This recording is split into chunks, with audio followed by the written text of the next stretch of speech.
Alright guys, welcome back to Mudline Motorsports. Tonight we are doing the top end on this 2016 KX450F. In the last video, you'll remember I did the clutch pack.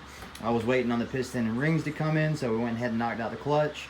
On this video, we're going to be doing from start to finish, complete teardown of the top end. And we will be going back in with brand new piston, rings, top end gasket kit, reshimming the valves, the whole deal on this. So I'll be doing a lot of time lapse throughout the video just to kind of light cut off here. Give me 1 second. I'll be doing a lot of time lapse throughout the video just to kind of keep the video short and sweet. I'll be making note of anything kind of to keep in mind along the way. Not very difficult here, but there are some important things to know with the newer KX or just the newer 450s in general. So let's get started, and hope you guys enjoy it.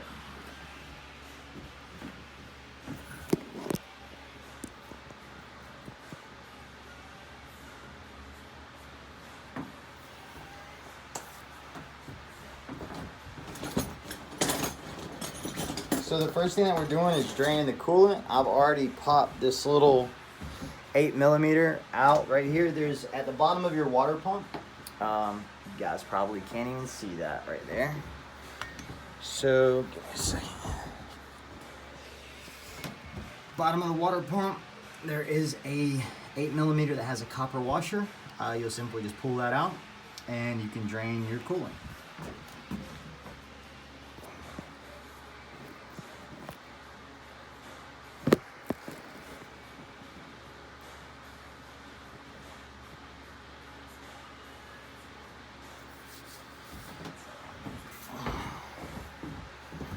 Little trick here is once that's out and it's kind of almost done draining, just pop that radiator cap.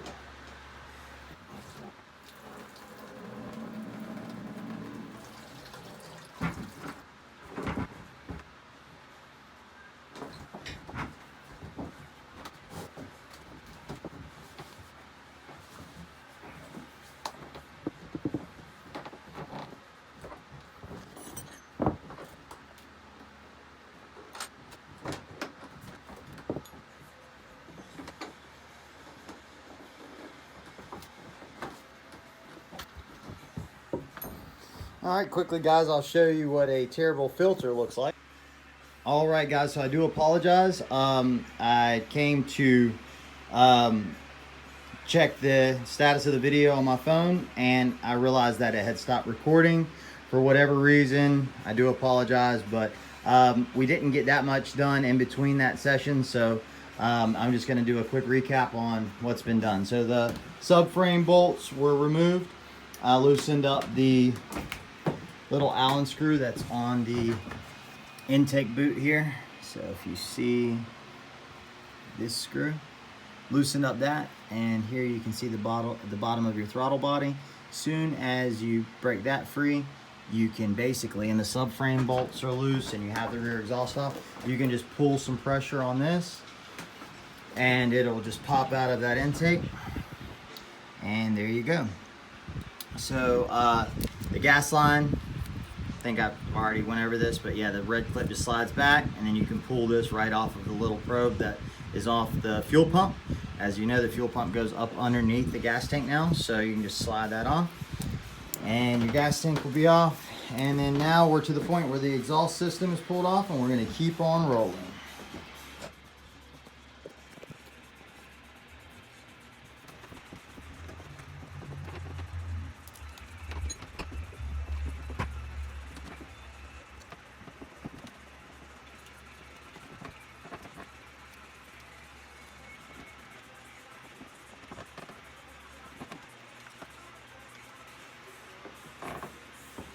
Alright, we're going to go ahead and pop off these motor mounts.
All right, so we are going to pop the valve cover off and take a look at the valves.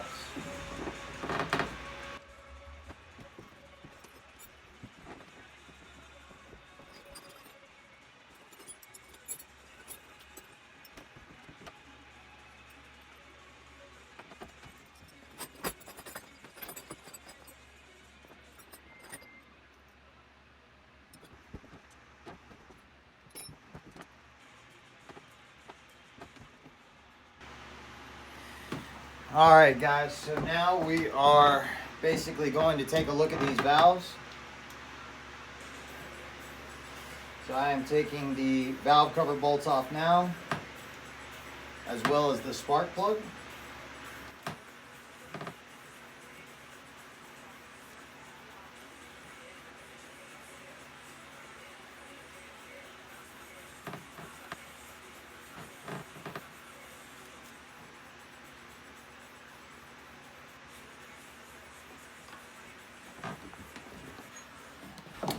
All right, guys, so whenever you take your valve cover bolts out, there's little washers, just make sure you grab those. As you can see, I got everything kind of pulled out the way, and we can go ahead and pop this off.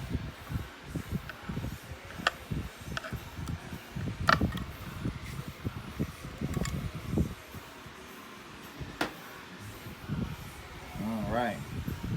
That's actually looking pretty good. I'm actually happy with the amount of oil up in the top of the motor, even though it's not the color oil we're looking for. It actually looks pretty good up in the top end. Even the color of the oil, it was a lot more metallic than that when we pulled it, when we drained it. That's actually where you can see the gray in it. But anyway, this is actually what we wanted to see. So good amount of oil up here. I didn't really think that there wasn't going to be, but it's kind of good. Cam chain's nice and tight. Yeah, nice and tight. So, good deal. We are going to keep on rolling with this, and basically, you see the sequence of numbers.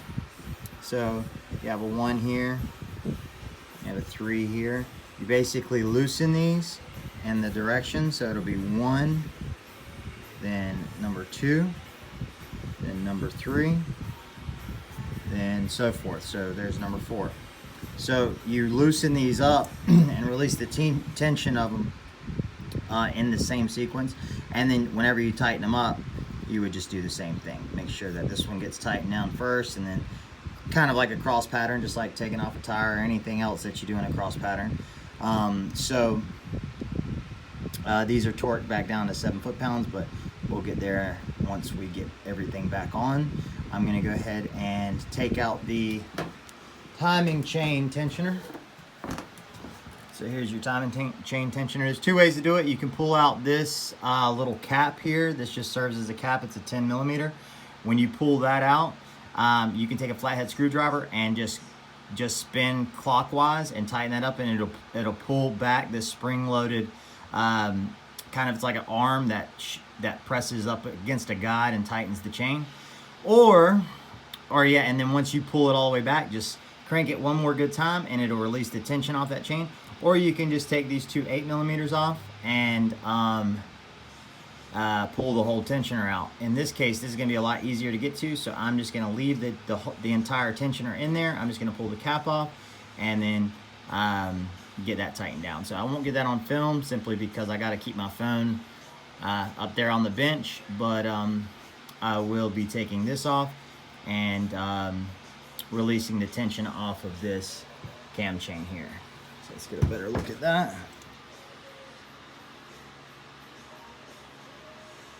As a matter of fact, I am going to go ahead and put it at top dead center before I even do that. So I'm going to go ahead and get it at top dead center while the tension's on it. I don't think it's going to make a difference, but it might try to skip time and spin off the teeth if I release the tension off of it. Actually, yeah, it probably would. So we are going to get it at top dead center before we move forward with that. Top dead center is, you're going to pop off this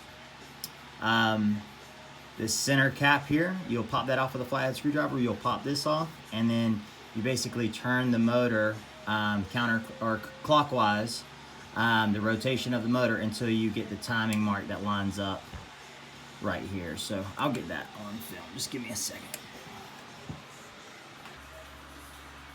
All right, guys. So welcome back to Mudline Motorsports. It's a new day. I quickly wanted to apologize about last night. Basically, my phone just kept running out of storage. I've like maxed this phone out as far as the amount of footage I can have on the phone, and so last night I kept, I'd get working on the bike and then I'd come back to the camera just to see that it had stopped filming because it was maxed out on storage. So I do apologize about that. However, today I cleaned out a lot of, deleted a lot of old apps, deleted a lot of old videos, so that should have freed up enough storage just to get through the rest of this video. Again, it is going to be a bit fragmented. As you can tell, you've missed a lot.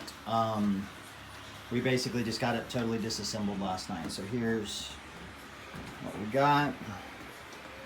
So you got your valve cover, your head, your valves, your valve buckets with the shims on top in the correct order, your cams, cam cap, the little half moon rings that go right there. So yeah, I mean, I really wanted to loop you guys in step by step.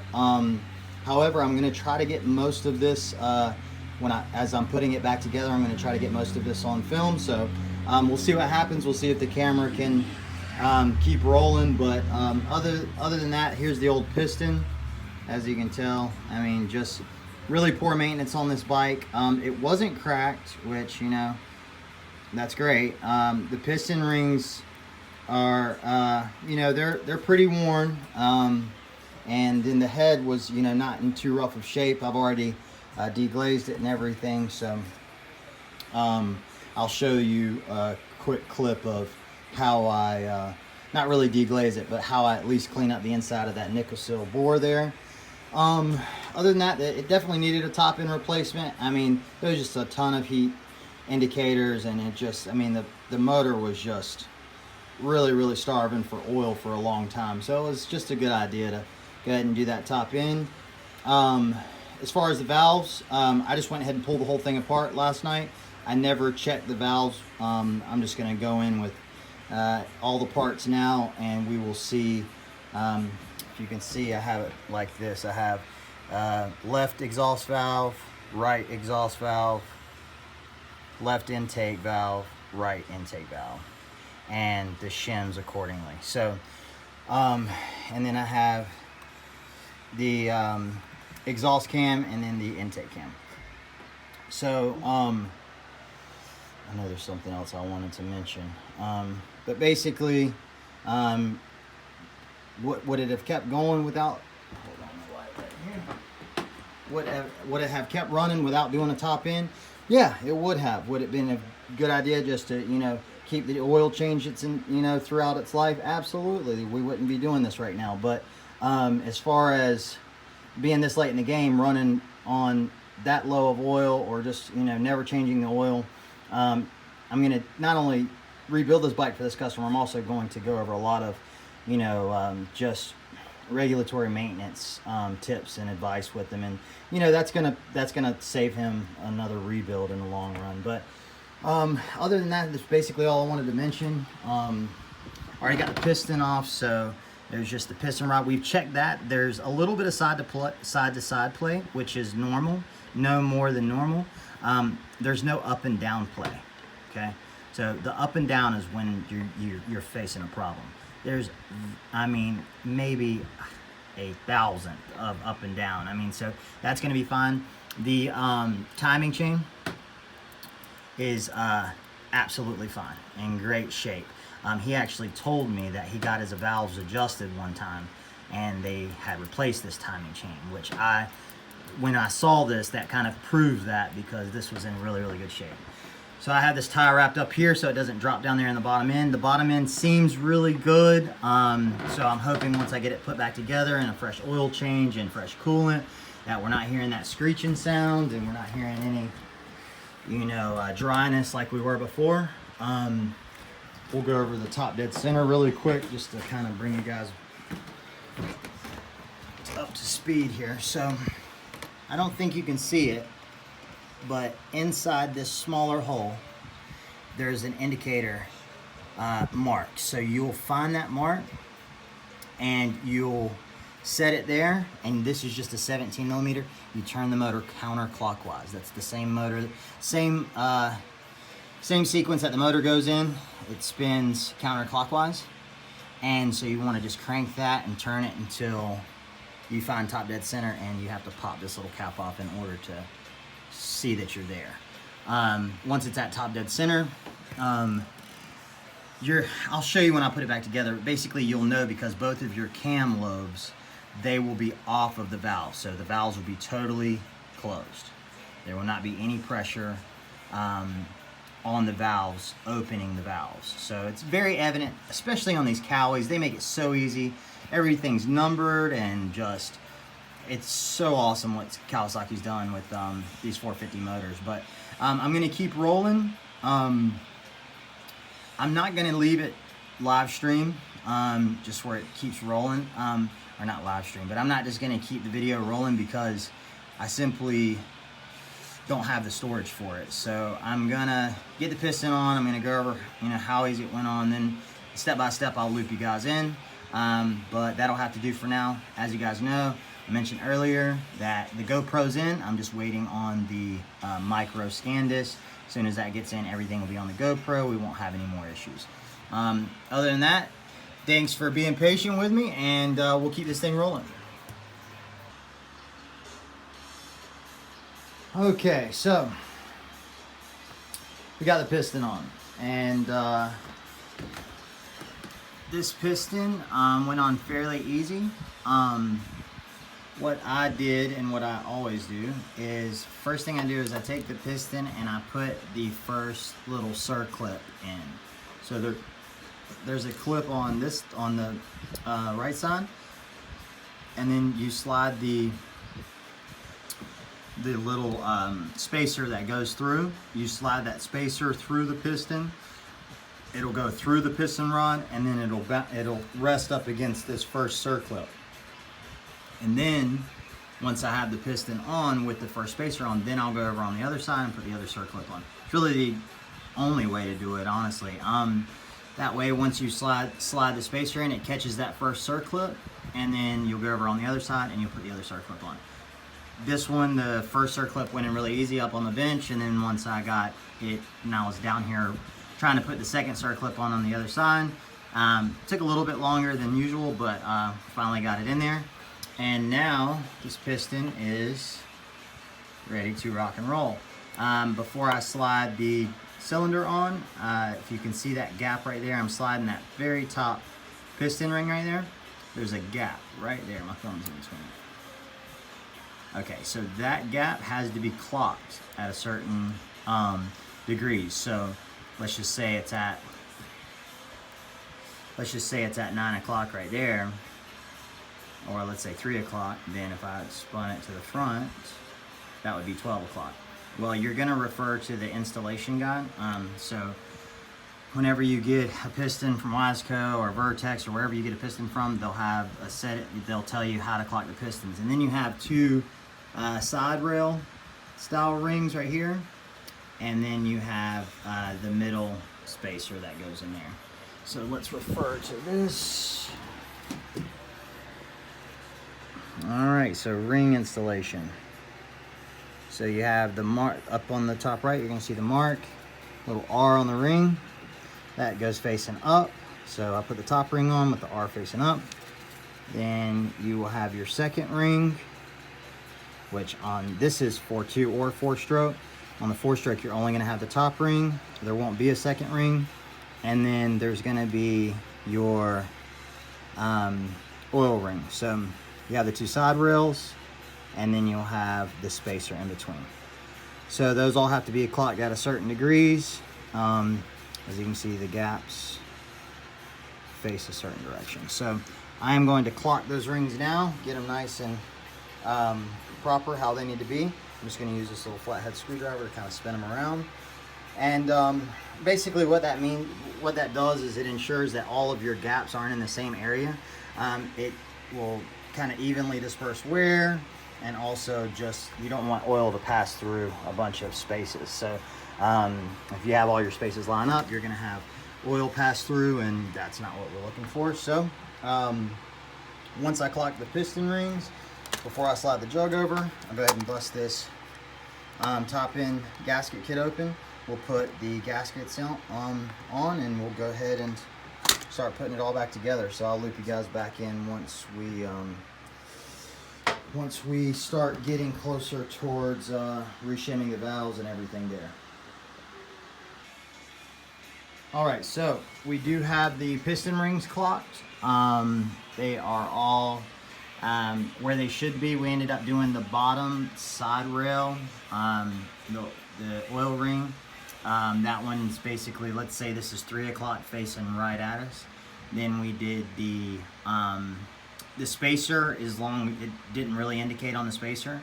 The side rail, or the top oil ring, that one is at about 6 o'clock.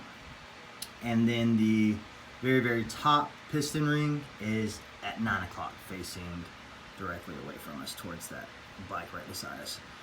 So after we did that, I snipped the tie wrap on this timing chain right here, and that way I could get this first gasket down. So this is a brand new Wiseco gasket. Put the first gasket down, looped it through, and then tie wrap that again just to keep it from falling down in the motor. And now we are going to take our freshly cleaned cylinder.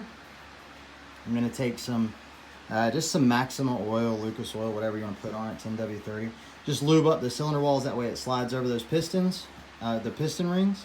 And we will jump back on here once we have that part complete.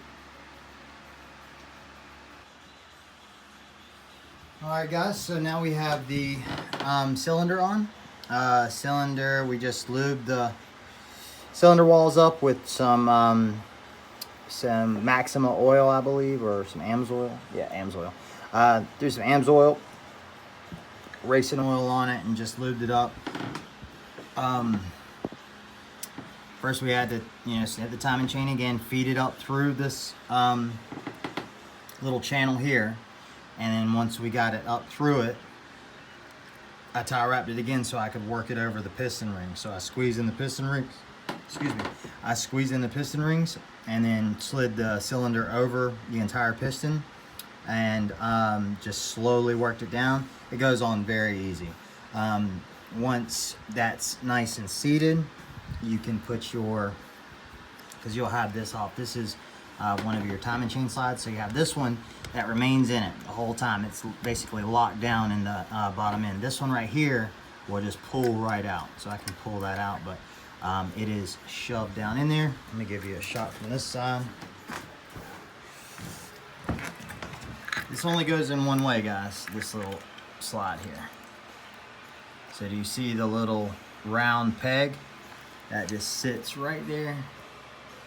You can see it.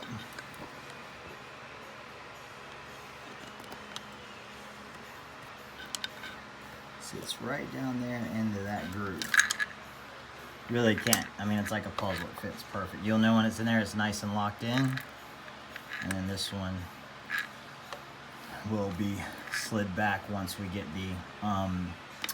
the head on. And then we'll get the cams in. We're just going to go back with the stock shims and everything just like it was whenever I took it apart. And we're going to see what the clearances look like. Bike's already at top dead center, so we just got to make sure we get this chain over the cam gears perfect and make sure everything is lined up. So I'll jump back on once I get to that point. All right, guys, so now we have the head on here, and we have the 4 bolts in. So one, there's the socket on that. These are all 12 meters. 1, 2, 3, 4. And if you notice, they have a little 14 on them. That's not the socket size, that is the foot-pounds. So we have our torque wrench, right here, set to 14 foot-pounds, and we are going to go ahead and torque these down, and then we are going to go ahead and get that those cams in. So we will jump back on as soon as the cams are in, and I'll show you the timing marks and everything and how it's supposed to look when it's timed properly, and how the cam lobes are facing, and then we'll check the clearance of the valves and we will see how we're looking. Alright, so the new, or not the new, the buckets are back in. The old shims are underneath these buckets, okay? They sit right on top of the valves. So we got the new shims in. I went ahead and put a new plug in, and then a new O-ring right here, this little black gasket there. It came with a top-end rebuild kit. And before I start putting these cams in, I did want to show you while they're out what to look for. So on this cam, you will see that little line. It's about at 9 o'clock, so you see it. I can't really point at it, but right underneath the left Allen screw, there's a little line. So basically that's going to sit flush with the top of the motor, and I'll show you once I get it in. And then on this one, there is a little dot. Okay, you see it? It's about at 3 o'clock. See that little dot kind of pointing towards my pointer finger knuckle there? Okay, cool. So that one's going to be pointing out towards the right, flush with the top of the motor. So these are good. I've already inspected them, the bearings and everything. Everything's really, really good here. So happy with this. I'm going to clean them up and go ahead and get them back in there. Alright guys, so the cam lobes are in. I just wanted to show you what these timing marks look like. So, but each cam lobe is going to be pointing out to the left and the right. So these cam lobes that are facing towards the front of the bike, they are pointing straight ahead. So you can see the little offset to them. The little point of the lobe is pointing straight ahead, and this line right there underneath that Allen screw is flush with the head. So let me back up. That line's got to be flush with the head. Now look at this side. See how that dot's flush with that head? If you have these one tooth off, it will not, you won't even be able to turn the motor all the way. It'll basically, the piston will catch the intake valve. So as soon as that lobe spins around and presses that valve down and the piston's not in time, it's going to, I mean, it would crack the piston if you tried to, crank it, but you would know that something was right because the motor won't turn over. So now that these are perfect in spec, we can go ahead and put the cam cap on. And once we do that, we'll go ahead and check out what the clearances look like and make sure this thing is in spec before we put the valve cover back on. I would imagine the valves are going to be out, hopefully not too badly, but we definitely got a shim kit, so whatever needs to be done, we'll get it done so this thing runs perfect. But basically just wanted to make sure you guys understood the timing. And again, got the motor at top dead center. And I know this camera is not going to show that. Well, yeah, you can kind of see that little groove back there, but keep the motor at top dead center. Here's one last look at the timing marks. The little dot on the one to the right is flush with the top of the head, and then the line on the one to the left is flush with the top of the head. So let's put this cam cap in and let's get it rolling. So guys, we finally got the valves adjusted. It took quite a bit.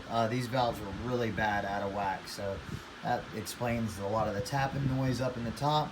But if you refer to the manual here, you will see that the intake is supposed to be between 0.10 and 0.15 millimeters, and the exhaust is supposed to be 0.17 to 0.22 millimeters. So we use the micrometer and the shim kit, and got it dialed in, and yeah, we are going to put the cam cover on now, and then put a fresh spark plug in there, and also put the valve cover on, and then basically kind of finish it up. So the rest of this video will be pretty short and sweet, but I will let you guys see the steps in order to get it back together. Other than that, just stay locked in. Alright guys, so something to note here is there's going to be a total of 8 bolts that go in here. So you have them numbered, so 1, and then 2, and then 3, and then so forth. The reason they're numbered is just so you know what sequence to tighten them down, so you'll kind of go in a cross pattern and just follow the numbers, but make sure that the 2 longer bolts are in number 8 and number 7, because, and it's really pretty simple, they won't fit in any other hole, but the 2 longer bolts go on the outside corners of the cam cover. So they're silver in color, the others have like a black head to them. So all of these get tightened down to 7 foot-pounds, and then again, just make sure you go in the sequence 1, 2, 3, 4, 5, 6, 7, 8. All right, let's get these torqued down, and then we'll throw that valve cover on. And guys, that's how you rebuild a top end. So, new plug, the valve cover bolts are tightened to spec. Sorry, I am exhausted. It took a long time to get those valves shimmed, so just so you know, I had about probably an hour in that, and that's not typical, but a lot of plug and play with that. However, don't forget to put your sensor back in. There's a sensor right here that plugs right into the cylinder, and then again, don't forget to tighten these down. Your 3 Allen screws. This one gets tightened down first because it holds the cylinder to the bottom end, and then once you torque your 4 main bolts in here down properly, you can go back and do these 2 last. I did these 2 last.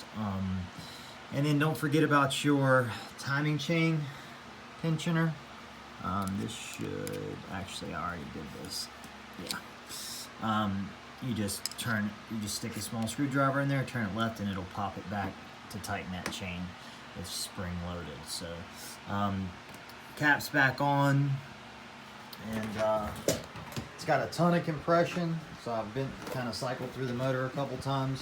I'm not gonna film the rest of this, you know, putting the exhaust on. I'm actually gonna do that tomorrow, but I still have the oil filter that's got to go in. I left this loose to remember to do that. So the oil filter, plug in the radiator hose, put the exhaust back in, so the header, silencer, of course all the plastics and everything, and then I will fill it up with oil.